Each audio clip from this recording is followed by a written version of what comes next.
Friends, welcome back to my channel. इस video में मैं आप लोगों से इंस्ट्रूमेंट्स के बारे में बात करूंगी। जो भी इंस्ट्रूमेंट्स बेसिकली यूज़ किए जाते हैं बेकिंग एंड कन्फेक्शनरी टेक्नोलॉजी में, आप लोगों को आइडिया होगा कि सारे इंस्ट्रूमेंट्स काफ़ी इंपॉर्टेंट हैं। लाइक इनसे काफ़ी क्वेश्चंस बनते हैं। तो बेसिकली जो मेन हमारा पर्पस है इंस्ट्रूमेंट्स को यूज़ करने का, वो है डिग्रेडेशन ऑफ स्टार्च। ठीक है, लेकिन liquefying properties of alpha amylase, starch degradation, conversion of starch into dextrins, maltose. For these purposes, we are using, and to check the dough properties like resistance to extensibility, and then like elasticity. These kinds of property we can generally we can determine with the help of these instruments. Okay, so that's why these instruments are very important. So ठीक है, we'll start from starch. Basically, this starch is the greater part of flour which is broken down. Okay, when the temperature of the dough increases, the starch absorbs water and is called gelatinize, that is gelatinization. This is an important compound in the flour that strengthens the baked products. Okay, basically क्या है कि starch gelatinisation का main purpose ही क्या है, ठीक है, like क्लूई property. ठीक है, डो जो मेन हम लोग हमारा जो डो होता है, ठीक है, जो स्टार्च उसमें प्रेजेंट होता है, स्टार्च के डिग्रेडेशन के लिए जो मेन एंजाइम्स प्रेजेंट होते हैं, वो पहला है आपका अल्फा अमाइलेज। ठीक है, अल्फा अमाइलेज क्या करता है, break down of starch into dextrins. ठीक है, is influenced by the activity of this enzyme. ठीक है, तो अल्फा एमाइलेज क्या करता है, स्टार्च को डेक्सट्रीन्स में कन्वर्ट करता है। ठीक है, smaller molecules of glucose. And then beta amylase क्या करता है, break down of starch into maltose. ठीक है, अब यहाँ पे ये जो आपका ये माल्टोज है, ये माल्टोज क्या करता है, ये maltose acts as a nutrient for yeast. Okay, and it provides this taste, colour and this crust properties. So ये जितनी भी प्रॉपर्टीज़ है, ये क्या करता है, माल्टोज की वजह से इन्हांस होती है, किस में, बेक्ड प्रोडक्ट्स में। तो इसीलिए जब स्टार्च का ब्रेकडाउन होता है माल्टोज में, तो ये क्या होता है, एक बेनिफिशियल इफेक्ट होता है। ठीक है, तो अल्फा एमाइलेज और बीटा एमाइलेज का रोल हमने समझ लिया। एक्चुअली ये क्या है कि क्वेश्चन ऐसे बनेगा कि डेक्सट्रीन में कैसे कन्वर्ट होता है स्टार्च, कौन सा एंजाइम एक्ट करता है, स्टार्च पे कौन सा एंजाइम एक्ट करता है, तो वो माल्टोज में कन्वर्ट हो जाता है। तो क्वेश्चंस इस तरह से बनते हैं। ठीक है, तो बेसिकली ये अल्फ़ा अमाइलेज के बारे में एक इम्पॉर्टेंट बात ये है कि जनरली ये फ्लोर में प्रेजेंट होता है, किस में, इन एक्टिव फॉर्म में। प्लीज़ नोट डाउन कीजिएगा, जनरली ये फ्लोर में प्रेजेंट होता है इन एक्टिव फॉर्म में। लेकिन जब हम लोग हीट ऐड करते हैं तो ये क्या होता है, ये ये एक्टिवेट हो जाता है। ठीक है, और फिर क्या होता है कि इसकी एक्टिविटी जो है इन्हेंस हो जाती है। कैसे, बाय हीटिंग। ये पॉइंट याद रखना है। अब देखते हैं एमिलोलाइट स्टेट।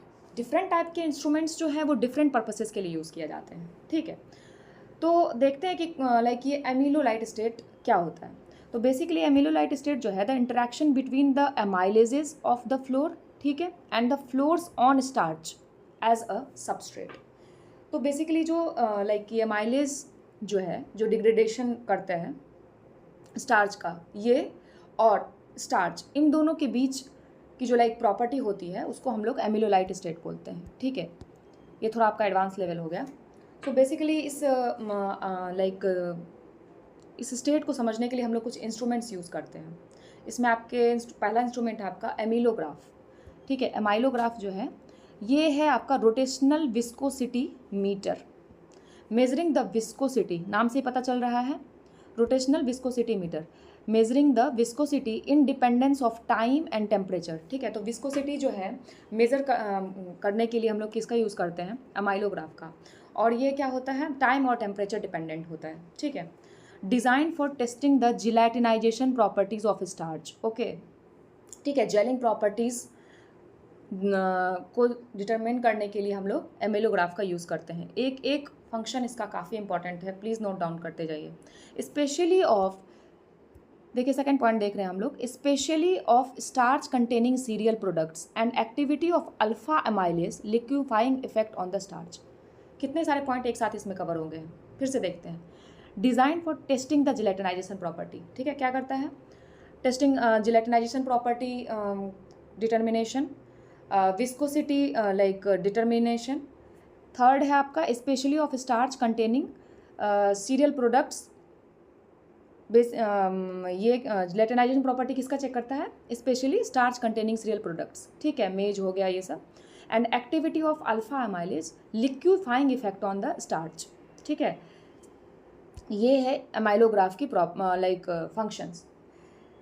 इसके बाद क्या है, the results obtained by the instrument given information on the expected क्रम स्ट्रक्चर ऑफ बेक्ड प्रोडक्ट। तो ये क्या करता है, जो क्रम्ब का जो फॉर्मेशन होता है, ठीक है, तो उसको प्रिडिक्ट करता है कि जो हमने बेकिंग लाइक की है तो क्रम्ब का फॉर्मेशन कैसा होगा, ठीक है, क्रस्ट कैसा डेवलप होगा, इसके लिए भी हम लोग एमाइलोग्राफ को यूज़ करते हैं। The viscosity graph is drawn by pen recorder, ठीक है, ये था आपका क्या, अमाइलोग्राफ, ठीक है, अमाइलोग्राफ हो जाता है आपका कंप्लीट। अब आते हैं इसके बाद फॉलिंग नंबर टेस्ट। तो फॉलिंग नंबर टेस्ट क्या है, during the falling number test, यहाँ देखिए, during the falling number test the enzyme content of the flour and their activity can be characterized and the baking usability of flours, okay, like कौन सा floor किस baking product के लिए सही रहेगा, किस बेकरी प्रोडक्ट के लिए या कन्फेक्शनरी प्रोडक्ट के लिए सही रहेगा, ये हम लोग कैसे डिटरमाइन कर पाते हैं, फॉलिंग नंबर टेस्ट से।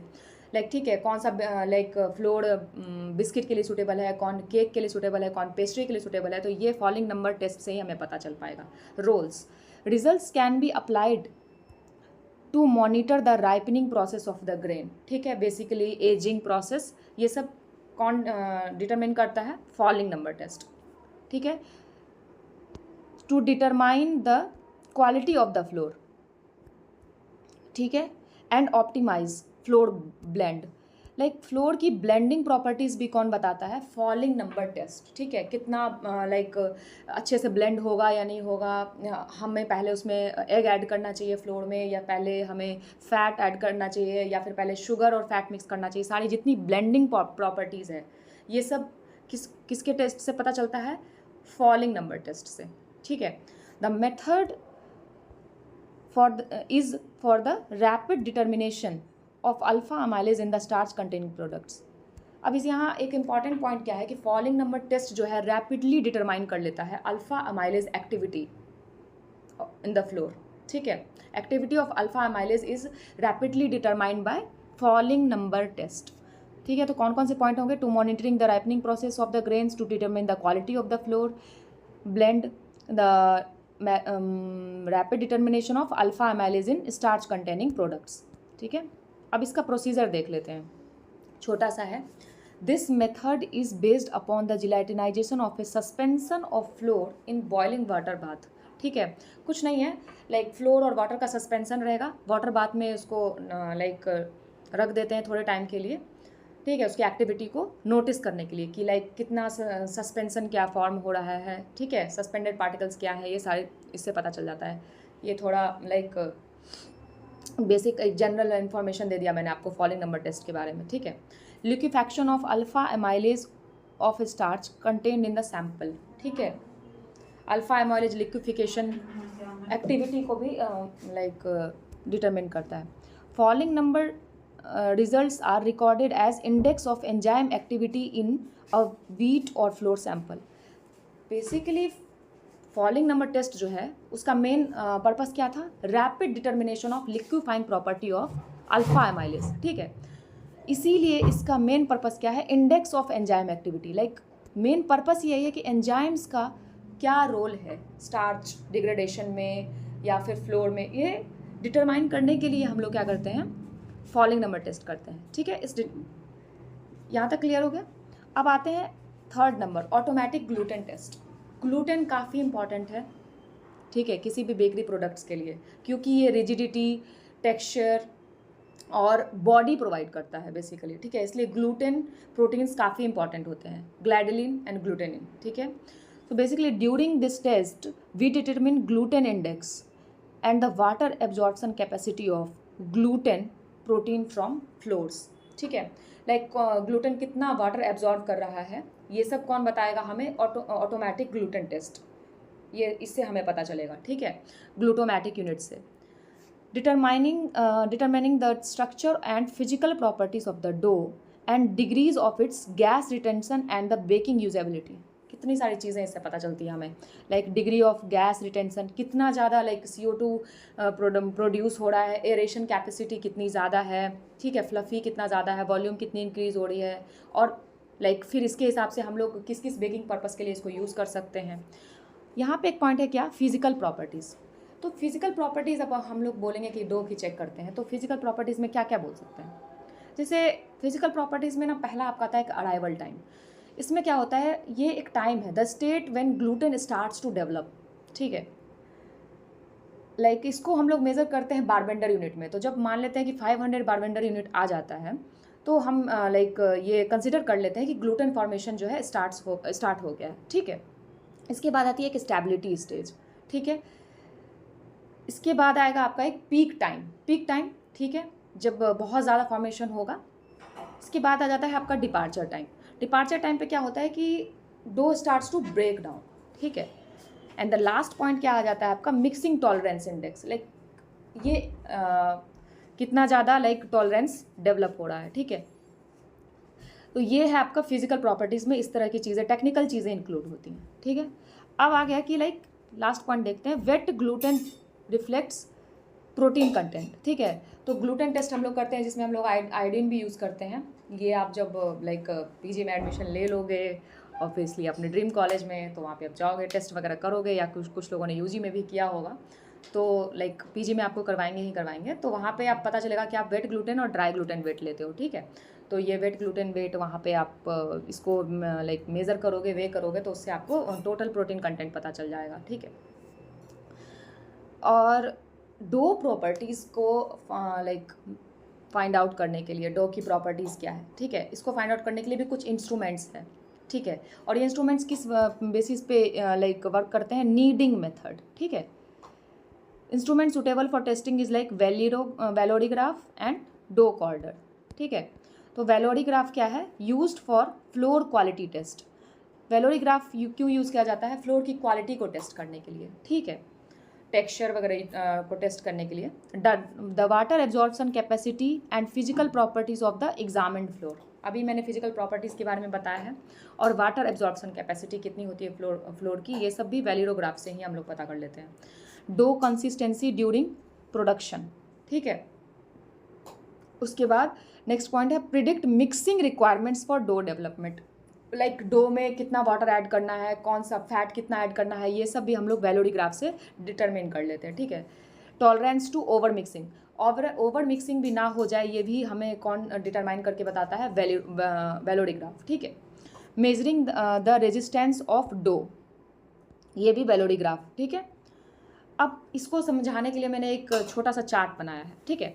तो यहाँ एक बेकिंग वैल्यू है आपका, जो कुछ ग्रुप्स हैं, A1, A2, B1, B2, C1 and C2, और इधर है आपका एक साइड बेकिंग यूजेबिलिटी, ठीक है। तो जो आपका A1 ग्रुप का जो फ्लोर है, उसकी बेकिंग यूजेबिलिटी बताएगा ये आपका कौन, वेलोरीग्राफ, रिपेयर फ्लोर है ये, ठीक है। ये आपको डिटरमाइन करके बताएगा कि अगर A1 शो कर रहा है तो ये रिपेयर फ्लोर है, ठीक है। अगर A2 और B1 है तो ये सूटेबल फॉर डायरेक्ट यूज़ है, ठीक है। इसमें कोई भी रिपेयर की ज़रूरत नहीं है, इसमें डायरेक्ट क्या है कि ये आप इसको डायरेक्ट यूज़ कर सकते हैं फॉर द बेकिंग पर्पसेस, ठीक है। अगर B2 आ जाता है, ठीक है, ग्रुप में अगर वहाँ B2 शो कर रहा है वेलोरीग्राफ में, तो क्या है कि processing alone is not recommended. आप उस फ्लोर को अकेले यूज़ नहीं कर सकते, या तो लाइक जैसे कि हमने पहले पढ़ा था कि हार्ड वीट और सॉफ्ट वीट के कॉम्बिनेशन से भी हम लोग लाइक ऑल पर्पस फ्लोर हो गया, या डिफरेंट टाइप्स के फ्लोर थे, तो हम लोग उसमें कॉम्बिनेशंस यूज़ करते थे डिफरेंट टाइप्स के फ्लोर के। तो वही चीज़ है कि like processing alone is not recommended. And C1 and C2 ये ग्रुप क्या बताता है कि ये अनसुटेबल फॉर बेकिंग, ठीक है। बेकिंग के लिए फ्लोर सुटेबल है ही नहीं, डो, ठीक है। ये था आपका वेलोरीग्राफ। वेलोरीग्राफ देख लें एक बार, ये पूरा मैंने यहाँ तक वेलोरीग्राफ बताया है। अब आते हैं डो कॉर्डर, ठीक है। Flour quality and also the processing behaviour of dough, ये किससे पता चलता है हमें, डो कॉर्डर से। अब एक दो मेथड और है, थोड़ी लाइक देखिए अब एग्ज़ाम है तो डिफरेंट एस्पेक्ट से कहीं भी क्वेश्चन पूछ सकता है। मुझे नहीं लगता है कि कोई भी इंस्ट्रूमेंट हमें छोड़ना चाहिए, इसीलिए मैंने सारे कवर कर दिए हैं प्लीज़। और बहुत बेसिक पॉइंट्स हैं, तो ऐसा है कि इसमें 1 से 2 बार देखने के बाद रिवीजन हो जाएगा अगर आप लोग शॉर्ट नोट्स बनाते हो तो, ठीक है। तो स्टैटिक मेथड में आपका आएगा alveograph. The instruments allows measuring the stretching capabilities of the flour water dough quickly, ठीक है। स्ट्रेचिंग कैपेबिलिटीज़ जो होती है डो की, वो कौन डिटरमिन करता है? एलवीओ ग्राफ, ठीक है। It determines gluten strength of dough by measuring the force required to blow and break a bubble of dough, ठीक है। जो बबल फॉर्मेशन होता है उसको ब्रेक करना, उसको like gluten strength like dough की, ये सब कौन मेज़र करता है? एलवीओ ग्राफ, ठीक है।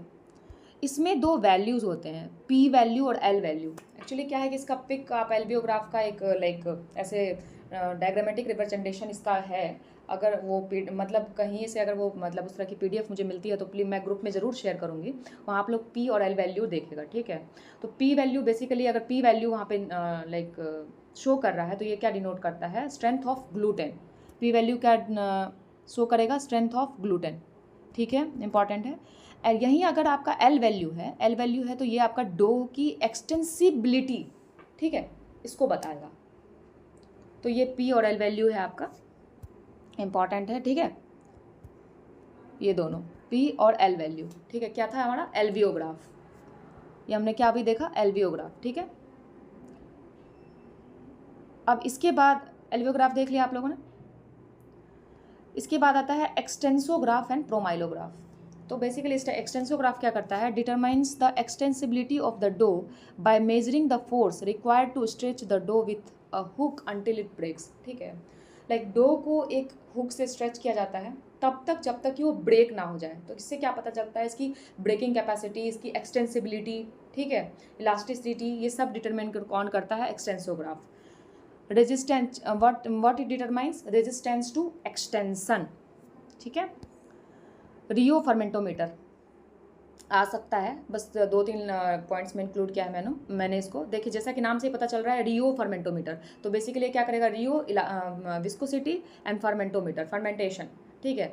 तो measures the quality of the floor, the fermentation potential and protein network strength, ठीक है।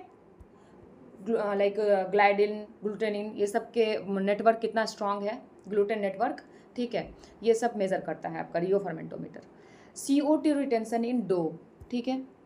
And then increase in the volume of dough, ये सब कौन डिटरमिन करता है? रियो फर्मेंटोमीटर। सारे इंस्ट्रूमेंट्स में कुछ पॉइंट्स कॉमन है कि ये लाइक आपको विस्कोसिटी चेक करते हैं, एक्सटेंसिबिलिटी चेक करते हैं, लेकिन स्पेसिफिकली किसके लिए कहा जा रहा है वहाँ पे आपको सुटेबल वही सेलेक्ट करना है। अब जैसे रियो फर्मेंटोमीटर है तो इसमें इसको विस्कोसिटी वाले में इसको इंक्लूड नहीं कर सकते, क्योंकि इसका मेन पर्पस क्या है? नाम से ही पता चल रहा है कि ये फर्मेंटेशन पोटेंशियल को चेक करता है, ठीक है। तो उसके हिसाब से जैसा ऑप्शंस दिया रहेगा उसके हिसाब से आपको वहाँ पे चूज़ करना है। लाइक मोर और लेस सारे इंस्ट्रूमेंट्स बेसिकली इसलिए यूज़ किए जाते हैं ताकि हम लोग फ्लोर की विस्कोसिटी, उसकी एक्सटेंसिबिलिटी, स्ट्रेचेबिलिटी, ये सब चेक कर सकें। लेकिन जो मोस्ट अप्रोप्रिएट होगा वहाँ पे इंस्ट्रूमेंट, वही आपको सेलेक्ट करना है। फेरिनोग्राफ बहुत इंपॉर्टेंट है ये भी। Estimate the amount of water required to made a dough, ठीक है। कितना वाटर रिक्वायरमेंट है एक डो को बनाने के लिए, ये फेरिनोग्राफ आपको बताएगा।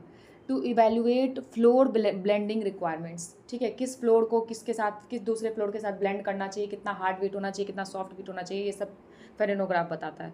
टू चेक फ्लोर यूनिफॉर्मिटी, ठीक है, फ्लोर की यूनिफॉर्मिटी भी चेक करता है। To evaluate the effects of ingredients on mixing properties, कितना फ़ैट डालना चाहिए, कितना फ़ैट डालने से क्या फ़र्क पड़ेगा, ये सब फेरिनोग्राफ बताता है आपको।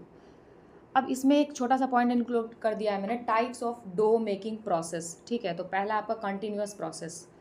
ये कंटिन्यूस प्रोसेस को हम लोग मैकेनिकल प्रोसेस भी बोलते हैं, ठीक है। डो बनाने के कुछ टाइप्स होते हैं, कुछ प्रोसेस होते हैं, तो उसमें ये आपका पहला है कॉन्टीन्यूस प्रोसेस, जिसको हम लोग मैकेनिकल प्रोसेस भी बोलते हैं।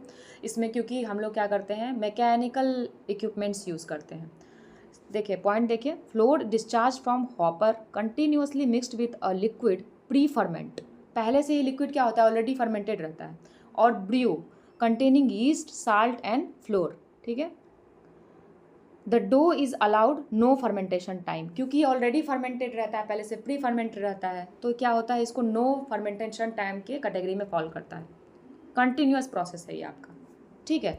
फ्लोर हॉपर से डिस्चार्ज हो रहा है कंटिन्यूसली, वो ऑलरेडी प्री फर्मेंटेड ब्रियो और उसके साथ मिक्स हो रहा है या लिक्विड के साथ मिक्स हो रहा है, ठीक है, कंटिन्यूस प्रोसेस।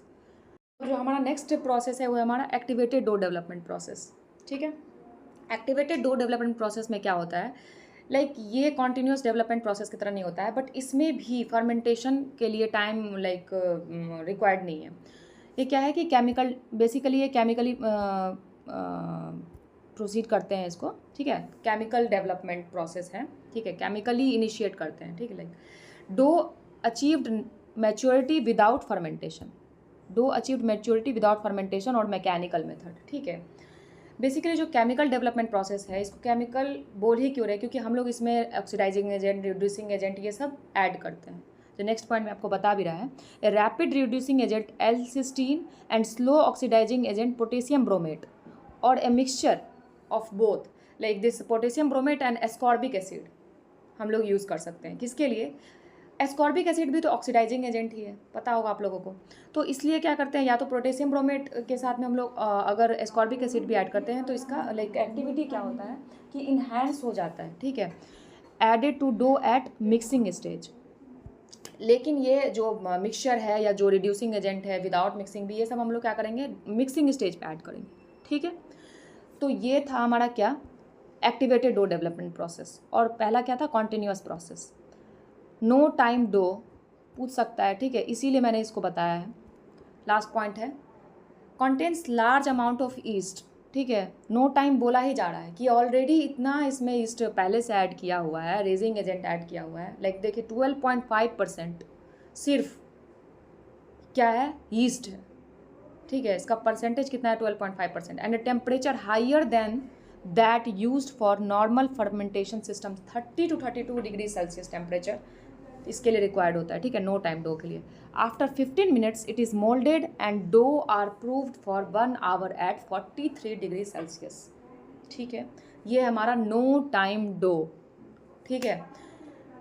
ये सारे इंस्ट्रूमेंट्स जो आज मैंने बताए हैं सारे इंपॉर्टेंट है, प्लीज़ ध्यान से देखिए, और अगर रिक्वायर्ड होगा तो प्लीज़ मुझे बताइएगा, मैं ये PDF ग्रुप में भेजने का ट्राई करूँगी, ठीक है। और इसके अलावा भी मैं कुछ जो इम्पॉर्टेंट मेरे पास PDF कहीं अगर होंगे, ठीक है, तो वो भी मैं आप लोगों को भेजने की कोशिश करूँगी ग्रुप को। टेलीग्राम चैनल का लिंक मैं डिस्क्रिप्शन में डाल ही दिया करती हूँ हमेशा, तो प्लीज़ वो भी जा करके वहाँ ज्वाइन कर लीजिए जो लोगों ने ज्वाइन नहीं किया है। टाइम कम है और टेंशन मत लीजिए, ये मेरा हेडेक है, मैं इस यूनिट को बस विदिन 2 डेज़ कंप्लीट कर रही हूँ। इसके बाद हम लोग MCQs देखेंगे, ठीक है। मिलते हैं नेक्स्ट वीडियो में, तब तक के लिए ऑल द बेस्ट।